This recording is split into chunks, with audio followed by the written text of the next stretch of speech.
అగ్ని ప్రమాదం సంభవించినప్పుడు ఎలా ఆర్పాలో మనం నేర్చుకోవాలి. ముఖ్యంగా ఉదయాన్నే లేచిన వెంటనే మీరు నేరుగా గ్యాస్ పొయ్యి వెలిగకుండా కిటికీలు తీసి ఏదైనా గ్యాస్ లీక్ ఉంటే అది బయటకు వెళ్ళిన తర్వాత అప్పుడు గ్యాస్ పొయ్యి ఆన్ చేయాలి. రెండవదిగా మీరు టీవీలు కాడ కూర్చున్నప్పుడు పొయ్యి మీద ఏమంటే పెట్టి కూర్చోవద్దు. ఎందుకంటే ఆ దబర ఖాళీ అగ్ని ప్రమాదం సంబంధించిన ఆస్కారం ఉంటుంది.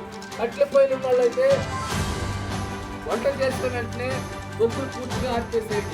ఎక్కువగా ఎండాకాలంలో పురుషులు సిగరెట్లు బీరులు తాగి ఎక్కడంటే అక్కడ ఇసిరేస్తారు, ఆ రోడ్డు పక్కన ఇసిరేస్తారు. ఆ చెత్తలతో తగులుకొని పక్కన ఉన్న గడ్డి వాములో లేకపోతే ఏదో ఒక ఫ్యాక్టరీలో మంట వస్తుంది.